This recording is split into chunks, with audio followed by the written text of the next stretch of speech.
นี่ขอบใจเด้อวันนี้ขอบใจเด้อขอบใจหลายๆเด้อขอบใจหลายๆเด้อ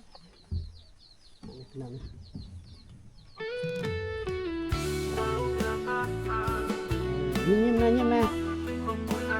ดีใจบ่สบายดีพี่น้องสบายดี FC ทุกท่านทางภายในและต่างประเทศเด้อพ่อกับบ่จอยเส้นเก่าเส้นเคยพี่น้องพ่อกับมื้อนี้ก็กำลังเดินทางเข้ามาใกล้สิฮอดบ้านน้องคองพี่น้องน้องคองที่อาศัยอยู่กับยายหั่นเนาะพี่น้องมื้อนี้ได้เวลาสิเข้าไปหาเพิ่นอีกคือเก่าพี่น้องตอนนี้เดินทางเข้ามาฮอดแล้วฮอดเส้นทางเข้าไปเดี๋ยวเฮาสิถ่ายให้เบิ่งตอนเข้าไปบ้านเพิ่นเนาะค่อนข้างจะยากๆกว่านึงพี่น้องอยู่กลางป่ากลางเขาพี่น้องมากับสาวผู้ไทยพี่น้องเดี๋ยวจะเบิ่งเส้นทางเพิ่นพี่น้องเข้าไปทางนี้แล้วพี่น้องเพราะว่าเขาเข้ามานี่ก็โดนเติบแล้วได้ประมาณครึ่งชั่วโมงแล้วพี่น้องไปเดินทางต่อเห็นเธอในฝันหัวใจก็เบิกบานสาวงามบ้านป่าดังดอกไม้กลางไผ่แม้ห่างไกลเพียงใดข้าก็ยังรักเธอ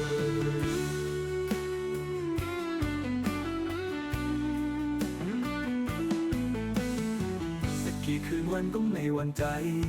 แค่มีเธอใกล้แค่ได้มองนานสาวงามบ้านป่าเธอคือดวงดาวพราวแสงอันไกลขอสักครั้งที่ได้เอื้อมมือไปสัมผัสเธอ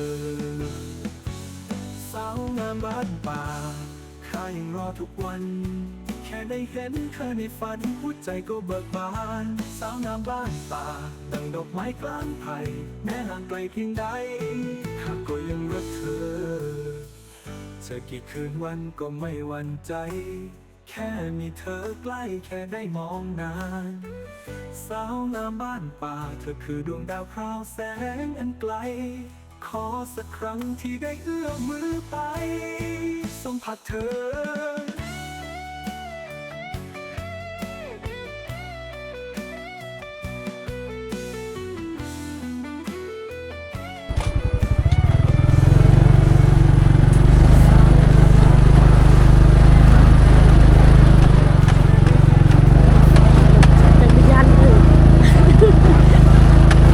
ตะลุกพอมา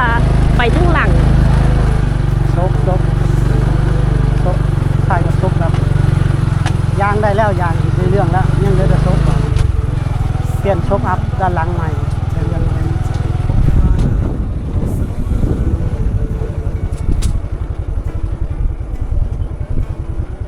โหดเลย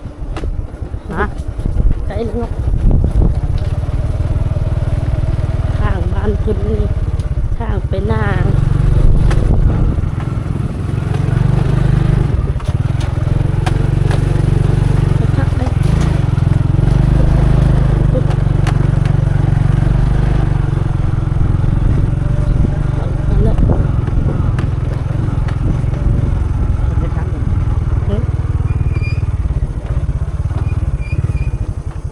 เย็นเนาะเจ้าก็ประกันอยู่คุบหน้าคุบตาใช่ไหมนี้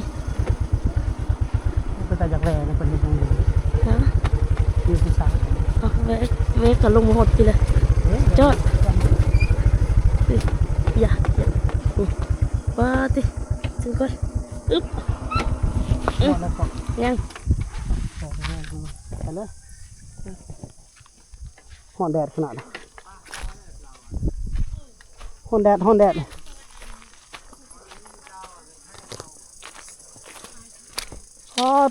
ตัวบ้านนี่บ้านก่อนชิบฮอดน้องเพิ่นแวะคันนี้ก่อนพี่น้องบ้านชวนสบายดีฮอดเนาะเอ้ยพวกอันนี้ผู้สาวบ่ก้าวตะก้าวผู้สาว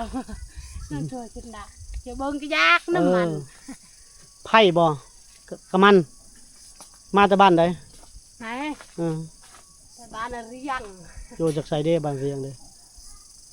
บ้าแล้วอันนี้ลูกเพิ่นอันนั้นเนาะพี่น้องเพิ่นอยู่พักผ่อนเนาะมาแต่ไปซ่อนเมื่อคืนไปซ่อนบ่ถือกระยังกระยึงอันนี้ไว้ดื้อ เพิ่นนี่ถ้าได้ฮอดสำได้เฮือนน้องอะนะ พูดปิ่นกองกับ พูพี่น้องไปทางพูนอีกตาตัวเฮือนน้องคงมาอยู่รถเขาจอดตรงนั้นแดดฮ้อนซะเด้อฮะ แม่ก็นายมาเบิ้นจะเท้าช่วยเลยนายนายปลากรก่อน โอ้ นี่นะช่วยในช่าง บ่มีปัญหายามีบ่ยาแก้คันหัวจนผมหล่นบ่นี่ อันนั้นเปล่าเอ้ยนี่นะห้ามคัน บ่มีโรคผิวหนังบ่เนาะ โรคผิวหนัง ไปต่อ แล้วปล่อยโกง ผู้พี่น้อง แหละแล้ว แค่หมู่บ้านเพิ่นไปนี่แหละ มาประจุไห้เนี่ยป้ออยู่กับไม่ได้เนาะ โอ้สุดยอดเลย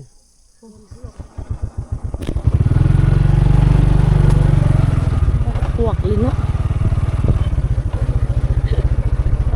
พวกไปหาซ่อนเนี่ยโอ้ยคักเลยโอ้เขาคิดยันตะนองไปซ่อนเลยเคย อยากให้เขาไปหากินเนาะร้อยแล้วโอกาสนี่น้องที่อยู่เฮือนนี่มีแต่ 10% นึงโอ้ขี่รถขึ้นเลยบ่เฮ้ย โอ้ คือย่างแอดนะ งา นัก น พึ่ง สั้นอยู่เจ้ย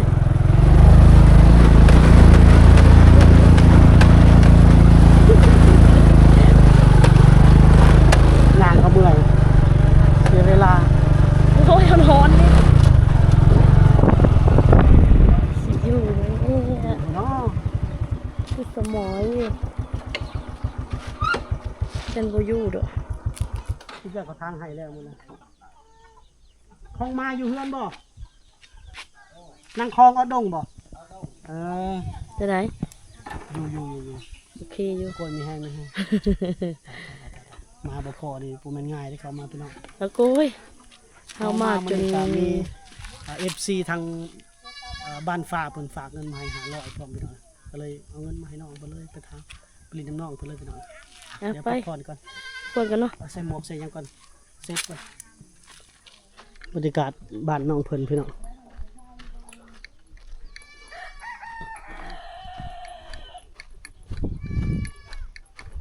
โอ้อันนี้ฮักอ้อมเราไม่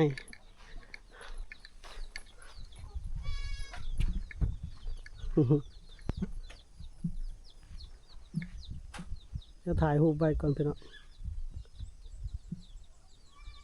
นี่เฮือนน้องคองมาฮอดเฮือนน้องคองมาแล้วพี่น้องมื้อนี้เดินทางเข้ามาเนาะมื้อนี้บ่จอยได้เป็นสะพานบุญให้กับผู้ใหญ่ใจบุญ FC เนาะทางจังหวัดเชียงใหม่เด้อพี่น้องเด้อเพิ่นฝากเงินมาให้500 บาทพี่น้องเดี๋ยวขึ้นไปหาน้องเพิ่นก่อน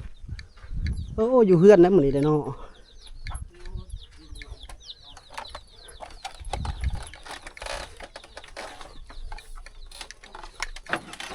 อยู่เฮือนเนาะอายากันนอนน้องคงมาปิดน้ำมาพี่ปิดน้ำมาพี่มัดจะไหนจะไหน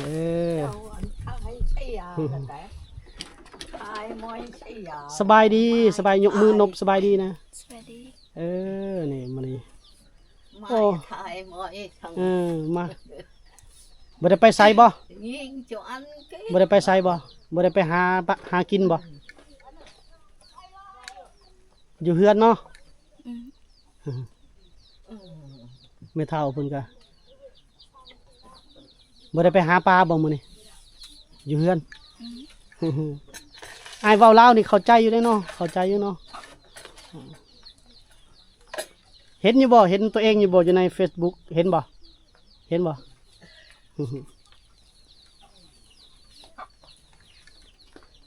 อยู่เฮือนมื้อนี้อยู่กับยายเพิ่นนั่นแหละพี่น้อง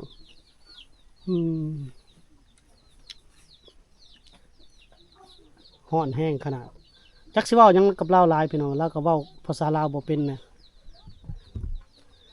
ยับมาพี่ก็ได้ล่ะนี่ยับมาพี่นะยับมาพี่นั่นนี่อาชินังนำกินข้าวแล้วกินแล้วบ่ข้าวกินข้าวกับหยังมื้อนี้ ฮะอาราเบียบ่มีแนวกินอาราเบียพี่ปินหน้ามาให้พี่ปินหน้าเข้ากล้องพี่อย่าลีกมี FC เพิ่นให้มาหาได้มื้อนี้ได้ FC หลายได้เจ้าได้เบิ่งเสื้อผ้าน้องเพิ่นก็พี่น้อง สาวป่าสาวเขาเลยพี่น้องอยู่มาฮอดกะพอดีเพิ่นอยู่เฮือนบ่ได้ไปหาอยู่หากินเนาะอยู่เฮือนเนาะเว้าเล่าวน้ำอ้ายเด้อพยายามเว้าเล่าวน้ำอ้ายเด้อเว้าเล่าวน้ำอ้ายน่ะโดยวันนี้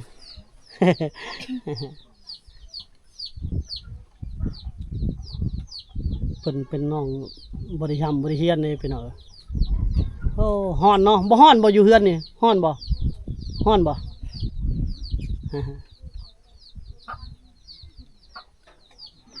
ตำแล้วบ่เข้ามื้อนี่บ่ตำแล้ว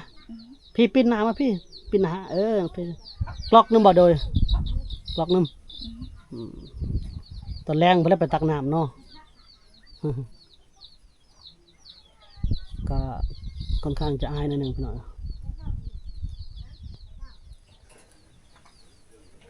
น้องเพิ่นก็ก้มหน้าก้มตากระโดด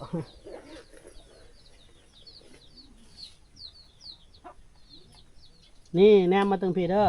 แนมเขากล้องเด้อโอ้สวยเนาะขึ้นกล้องขนาดมี FC จากเมืองไทยฝากเงินมาให้อันนี้เงินเจ้าเด้อเนี่ย500 บาทกับหักค่าโอ๊ตค่านั่นพี่น้องก็เหลืออยู่300,000 กีบนะพี่น้องเด้อนี่เงินเจ้าเด้อ300,000นี่เด้อ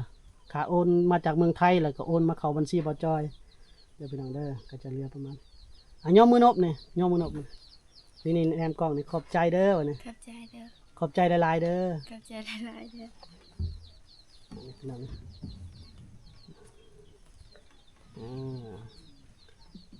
ยิ้มๆนะยิ้มนะ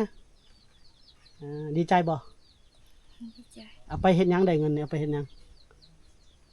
ได้เงินนี่ซื้อหยังเจ้าสิเอาไปซื้อหยังกันได้เงินนี่รู้จักบ่ไปเจ้งหยัง จังสิบ่ จังสบู่เอาซื้อสบอกสบู่เอาลงไว้เลยเดาะเลยเดาะไว้เป็นเงินเจ้าเด้อจังสบู่บ่เพิ่นสิไปซื้อเครื่องสำอางเพิ่นต้องซื้อสบอกสบู่เอาขอขอบคุณสำหรับ FC จากเชียงใหม่เด้อที่ฝากเงินมาให้น้องเพิ่นถึงแม้จะว่าเป็นเงินบ่หลวงบ่หลายแต่ก็เป็นน้ำใจเนาะที่ฝากมาให้น้องเพิ่นก็เป็นกำลังใจให้น้องเราพร้อมจะได้มีแรงกำลังใจในการออกคลิปน้ำเฮาว่าสั่นสนองพี่น้องเนาะสำหรับ EP นี้ก็จบไว้สำนี้ก่อน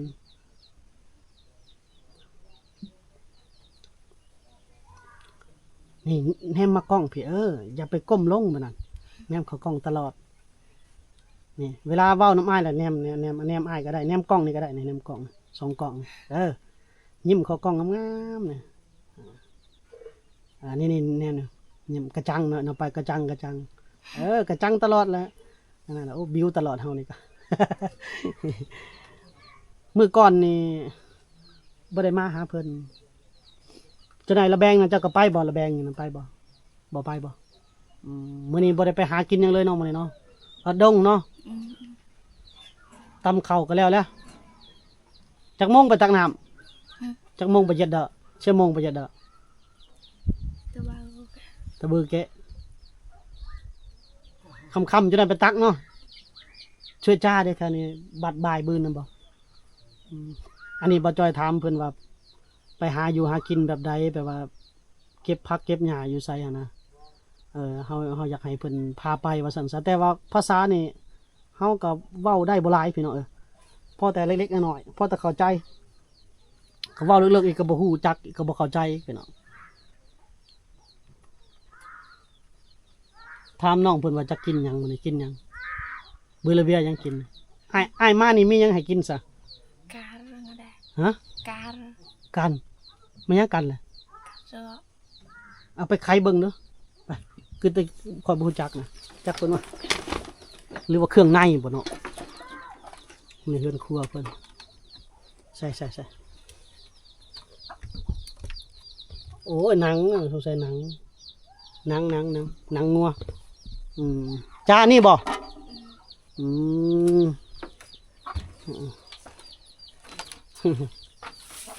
พี่ปิดหน้ามาพี่หันหน้ามาพี่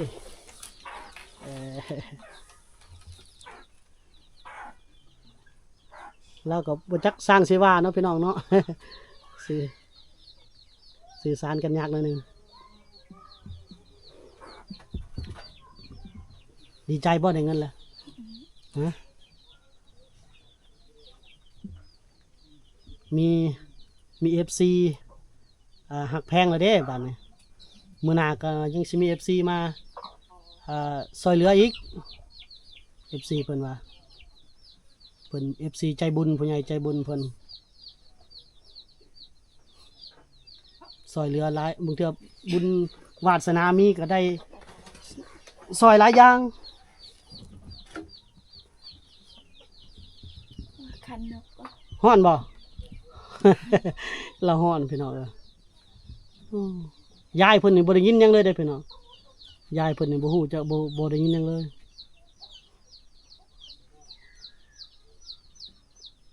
ฮ้อนเนาะเดี๋ยวสิพาน้องเพิ่นไปลินอยู่หลุมจะนำไปลินอยู่พุ่นไปจาเมียงไปหาเมียงมากินจาเมียงเด้เมียงน่ะมะนายเด้เนาะจะตำแจ่วเด้อบื้นบ่มะนาย อาตโย ติ บ่มีหมกเผ็ดพี่น้องว่าให้เพิ่นตำแจ่วกินสมก็บ่มีหมกเผ็ดตายหมกเผ็ดก็บ่มีบาดนี้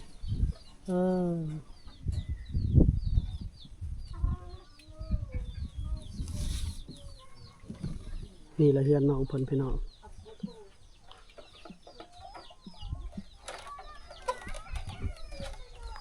บ้านน้องคลองเพิ่นก็แบบนี้แหละพี่น้องอยู่กับยายแล้วก็อ้ายอีกผู้หนึงพี่น้องมีผู้ใหญ่เพิ่นติดต่อเข้ามาอยู่พี่น้องว่าอยากช่วยเหลือเรื่องบ้านเพิ่นแล้วเพิ่นถามบ่จอยว่ามีผู้ใดสมทบมาแล้วบ่เนาะห้องมาสิได้ไว้มาพี่ก่อนว่าเรื่องเฮือนก่อน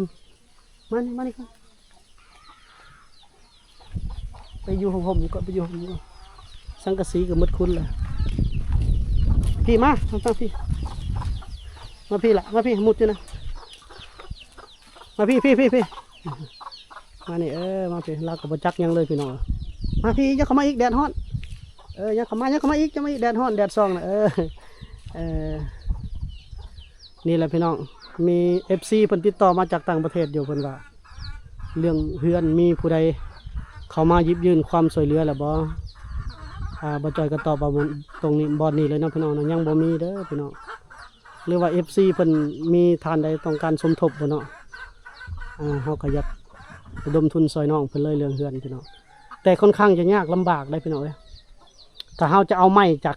จากในเมืองเข้ามานี่โอกาสเป็นไปได้นี่ค่อนข้างจะยากเลยเพราะว่าบ้านเพิ่นนี่เส้นทางเข้ามานี่ยากลำบากนอกจากเฮาได้งบมาแล้วเฮาจ้างสร้างไปเลื่อยไม้จ้างสร้างหมู่บ้านใกล้ๆมาเลื่อยไม้ปาดไม้มาเฮ็ดเฮือนน้องเพิ่นเฮือนเดิมเพิ่นก็น่าจะ3x4พี่น้องเนาะ3x4ถ้าเฮามีงบเฮ็ดก็ประมาณ4x4ซ้ำนี่แหละประมาณนี้แหละพี่น้องให้มันหนาแน่นกว่าเดิมหรือสิเอาเท่าเดิมแต่มีระเบียงออกหน่อยนึงเนาะก็ได้แต่ว่าผู้ใหญ่ท่านนั้นเพิ่นยังท่านได้ติดต่อมาใหม่เลยพี่น้องหลังจากเฮาปล่อยคลิปนี้ออกไปแล้วจังว่ากันแล้วสุดท้ายแล้วก็แล้วแต่บุญวาสนาของน้องเพิ่นเนาะ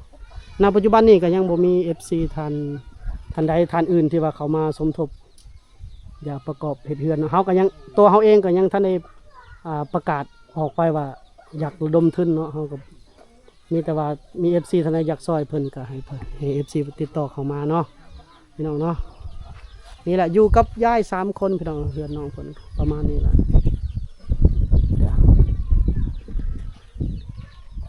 น้องคองอยากได้คือกันบ่เฮือนใหม่บ่บืนเต้บ่ดงตัวใหม่บ่ฮะอยากได้กันเนาะนี่ฝนตกมานี่หัวบ่เมียนี่หัวกันแล้วเนาะอยู่หัวนะว่าได้ก็ยุ่นบ่ว่าไม่ด้วยว่าได้ก็หัวนะ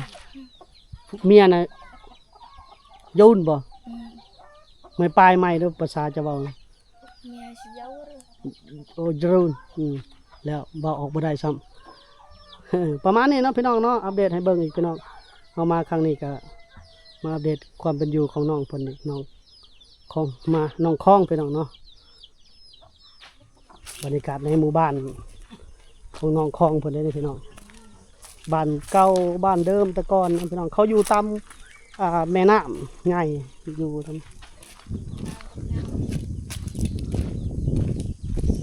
โอ้ยังมีอยู่เนาะหากเลยเนาะไอ้หากไอ้ปลาไหลเผือกนี่อยู่นี่ละอยู่นี่ละเย็นเลยเนี่ยโอ้ยใครนะอยู่นี่ละอยู่นี่ละนี่แหละบรรยากาศหมู่บ้านเพิ่นให้เพิ่นพาเลาะนิดนึงพี่น้องด้วยที่อากาศมันร้อน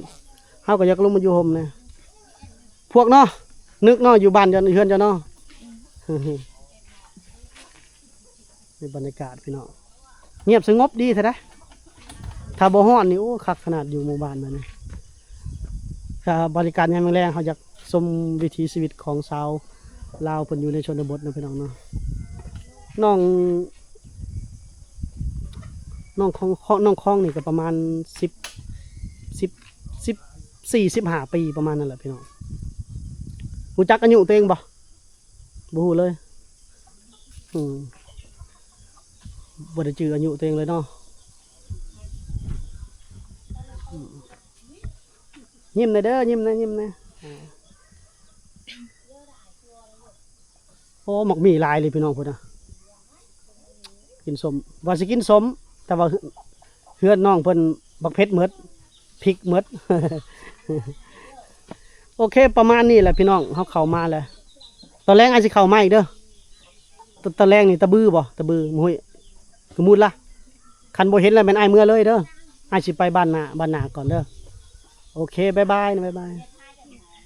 สบายดีสบายดีงามๆงามสบายดีอ๋อตาสบายดีแบบนี้สบายดีสำหรับ EP นี้จบไว้สำนี้ก่อนเด้อผิดพลาดประการใดกับขอโทษขออภัยเนาะสำหรับท่านใดที่อยากช่วยเหลือครอบครัวน้องคองนี่ก็ติดต่อเข้ามาได้เด้อพี่น้องเด้อติดต่อเข้ามาพี่น้องส่วนทางแฟนเพจเพิ่นก็ซอยเข้ามาแล้วเนาะบ่ได้เปิดได้เพจ โอเคบ่เป็นหยังโอเคนะพี่น้องเนาะ EP นี้จบไว้สำนี้ก่อนเด้อสำบายดี